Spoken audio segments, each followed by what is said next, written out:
Hey everybody, and welcome back to my channel, where today we are going to be doing a full-length, non-spoilery review of The Anthropocene Reviewed by John Green.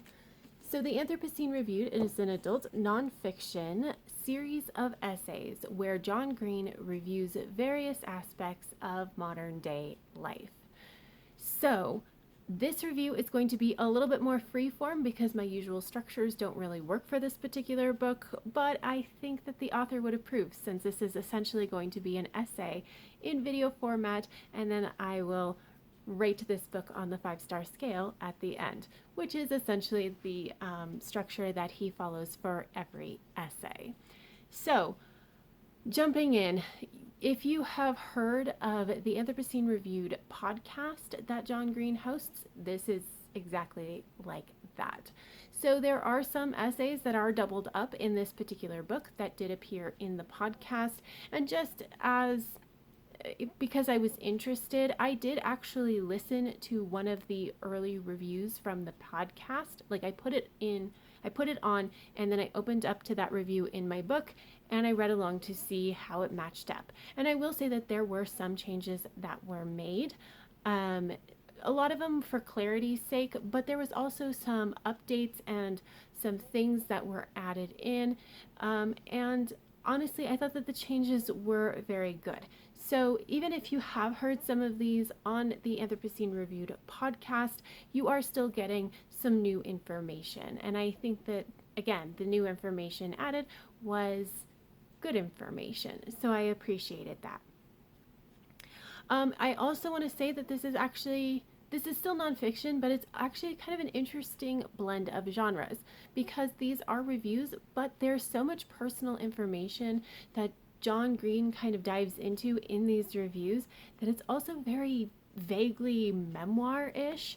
It's a very interesting blend between the two. So every review that he does, he talks about the thing that, like, for example, Diet Dr. Pepper. He talks about maybe how Diet Dr. Pepper kind of came to be and why it's become popular, but he also talks about how, like, his relationship to Diet Dr. Pepper.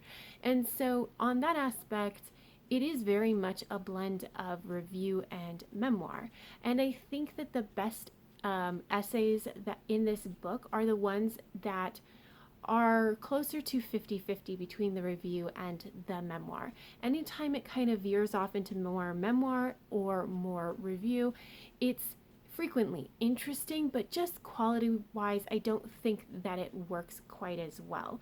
But I did want to let you know, especially because if you're thinking of this as just a memoir or just a book of reviews, I think you'll be disappointed, because you're not going to be expecting what this actually is, which is a blend between the two. The other thing that you should expect is that the essays themselves kind of meander.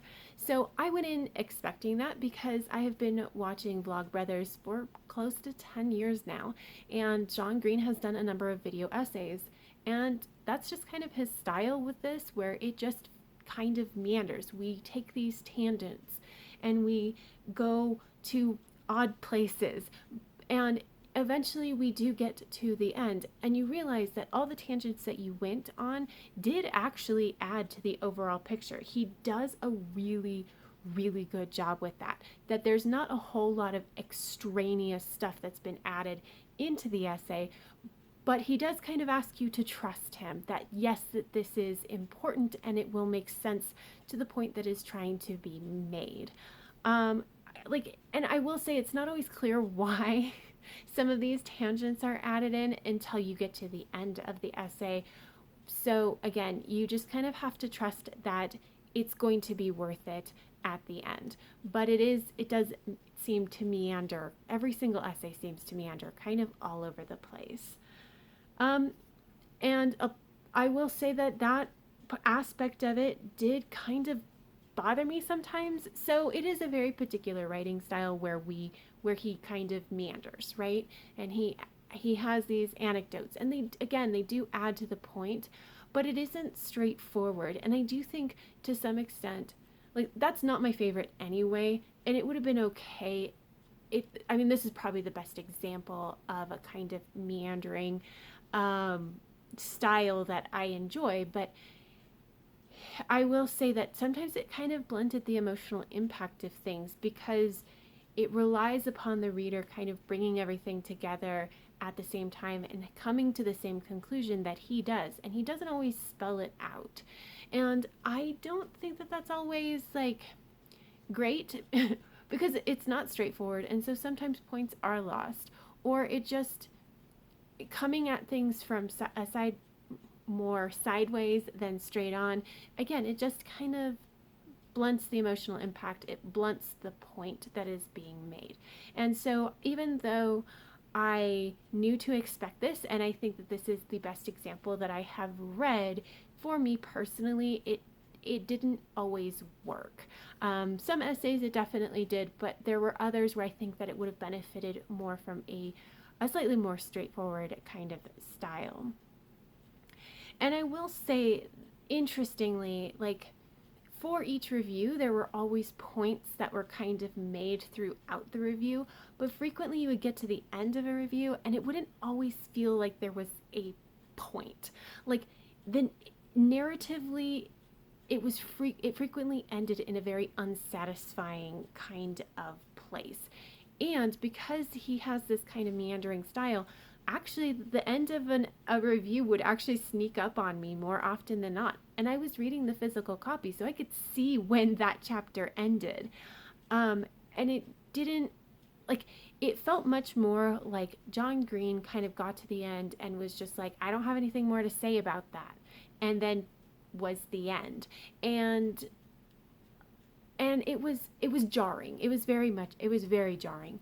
And when I kind of thought back to, okay, what is the actual point of this? I couldn't always tell you. Like, and I think that if you read memoirs more often, this is probably not going to be something that is bothersome. But I did again. I found it very abrupt. I found it to be somewhat unsatisfying, and like I don't know. It was just one of those things where occasionally I'd really get into the flow and not see the end coming. And then I'd have to sit there and be like, okay, was there a point? And I don't think that that's really the correct, that's not necessarily always a good reaction to have after you've read something.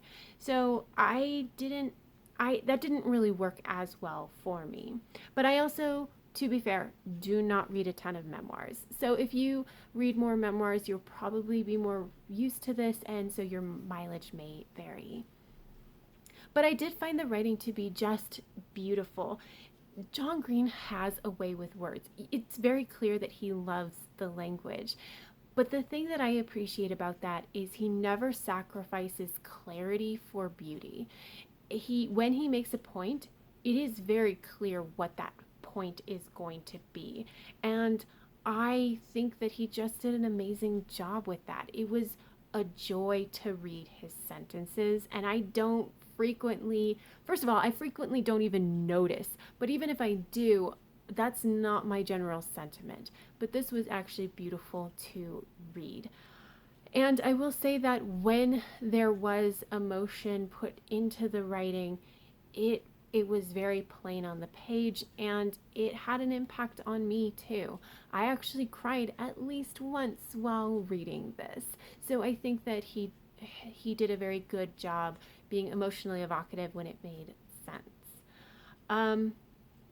As for the subjects of the essays, I think that it was a varied and interesting mix of topics, from things like the Lascaux cave paintings to sycamore trees to Googling strangers to viral meningitis.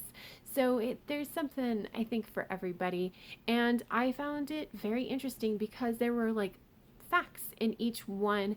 And so I was actually learning things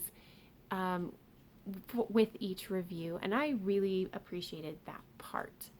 That being said, there are definitely content warnings for this book, most notably some amount of bullying and suicidal ideation and just general existential dread. And I will say, with the bullying and suicidal aspects of this book, we don't dwell on it. So John Green has clearly got a knack for stating facts in a way that kind of discourages further conversation. He states the facts and then moves on with whatever the point actually is. We don't dwell on it. However, the whole existential dread, if you have some of that going on and are triggered by certain conversations around that, be very cautious in this book because it kind of creeps up everywhere. And like there was even an entire chapter on like the the human species that was pretty bad for that. So just be cautious. I will also say, before I get into the actual rating I gave this book, I did want to mention that I was not in the right headspace for this book when I read it. So I'm kind of like the way the world is.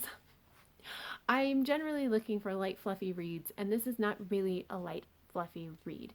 It asks you to dig deep and really think about things. And I knew that the things it was asking me to think about were just things that I'm not really in a good place to do that right now.